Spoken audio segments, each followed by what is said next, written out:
So using our platform, the number one thing we do is cyber threat protection to keep you safe. We prevent compromise and lateral movement. It's a very comprehensive functionality, app cloaking, where we're hiding your applications behind us so they can't find you. The attack surface goes away. We are sitting in line, detecting threats and blocking them. So we prevent compromise. Since we don't put you on the network, we eliminate lateral movement and can do actually segmentation. It's a very rich functionality, and I'm going to give you a little glimpse of it now. This slide walks you through all the functionality we have in all four areas, really, of the attack surface.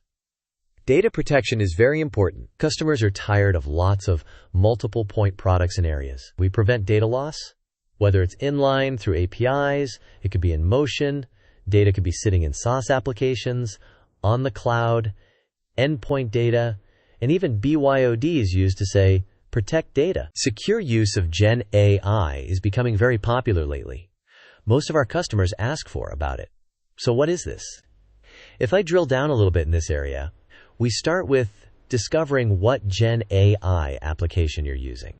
Well, since we're like an international airport, all traffic flows through Zscaler. So we are a natural service to tell you which departments are going to which AI/ML services. Number two, you can do a policy on it, which can say which user can access which AI applications. You can say marketing is allowed to access only these applications. Engineering is allowed to access these Gen AI applications. Then number three, you can actually do protection, the DFP, on top of policy. You can say marketing can do this. Access these destinations, but press releases and all can't be sent out. Or, in case of employees HR, you can't get any offer letters out there. So these are very good, simple examples that can be used with Zscaler. Let me go back to our solutions overview. Third area, Zero Trust Networking. We connect to application, not to the network. But we help you simplify the network, securing your branch and factories. So your branches become like Starbucks. They're like an internet cafe. Securing cloud communication so you don't have to worry about getting those extra routes or getting direct connects out there. And ensuring end-to-end user experience is very important too. Every CIO, every networking cares about it. Traditionally, it has been done with legacy networking products. Zscaler sits between the application and user, so we're sitting at a natural place in between. So our lightweight agent collects telemetry all the time about the endpoint, every hop of the network, and applications. So we can create a score of every user all the time in terms of their experience. And not only that, we integrate with your collaboration tools. We can even tell you information latency, jitter, and that type of stuff. So it's a very, very powerful tool that helps you identify and resolve any of these issues out there. And the fourth area of solution is risk management. This is taking all the logs coming from communication and they flow to our Zscaler AI Fabric. AI Fabric really does its magic and creates actionable insights that reduces your overall risk. Here are some example applications. 1. Risk scoring. We have a service called Risk 360. It gives you the holistic view of the overall risk of the company. Otherwise, there are lots and lots of these point signals coming out there. 30,000 phishing attacks. 20,000 botnet calls. It's confusing. Risk 360 is something that every CISO and CIO looks for. Unified vulnerability management, it allows you to actually prioritize vulnerabilities by adding a lot of context to those vulnerabilities, rather than a long list of vulnerabilities and you don't know where to start.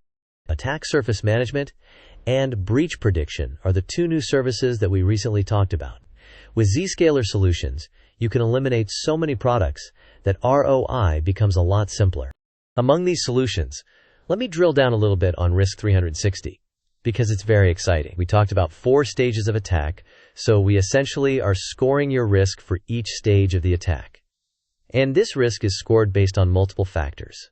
These factors are coming from actual logs we have, and then we give you the overall cumulative score. On the right, you're also seeing risk scoring trend. You can compare it to your peers to understand where you stand. So not only does Risk 360 give you recommendations on which of these things are higher risk versus lower risk so you can prioritize what needs to be done, we also map the risk to financial exposure using Monte Carlo simulations, which gives you the probability of financial loss. And boards are looking for actually reports where you need to disclose your cyber risk to SEC. The system automatically generates these reports, which is wonderful. This is a great example of how Zscaler using Gen AI. So this is our solution step. Now the question often comes is, what all are we doing in the AI? AI is dangerous, but we can fight AI with AI. And we are doing a lot of work in this area. So overall, first of all, really to do a good job in AI, you start with data. Data is the most critical one. We have the most relevant enterprise data, lots of quality and lots of quantity. Quality because of real communication. Quantity because we are getting over 400 billion plus transactions, over 500 trillion plus signals every day. And the quality is that these logs are not just short logs of a firewall, this is full URL, which gives you structured data and unstructured data as well. So we have built a number of products, some standalone, some embedded in our traditional areas, to give you better protection. We are using AI for zero-day protection, detecting those zero-day attacks. Phishing detection is heavily used, accelerating sandbox verdicts, and adaptive access to compute risk. They're all using AI/ML. The modeling of the risk, we got some new products, breach prediction, being able to predict a breach. AI plays a big role in it, especially predictive AI. And vulnerability management, adding context, plays an important role. 3. Our co-pilots. Co-pilots are becoming important. We recently launched our Digital Experience Co-pilot, where you don't have to do 6 steps to figure out what the issue is. Co-pilot figures out all of that for you. Similarly, we got co-pilots for data protection and co-pilots for cyber detection response. We're automating a lot of those functions. 4th area of AI offerings that Zscaler has built is data protection. AI/ML plays a big role in doing discovery and classification of documents. Everything in data protection starts with classification. We do that very well. And lastly, in this area, we are actually doing operational excellence and automation. Use a lot of AI/ML. So what are some of those examples? Our cloud resilience, we are actually getting tons of signals and using AI/ML to understand the health of the cloud and taking proactive actions. Our segmentation, when we do user-to-app segmentation, AI/ML plays a role in creating automated segmentation policies. And workflow helps us actually automate a number of things. So you can see that AI helps us deliver great cyber protection, data protection, automation, and productivity gains.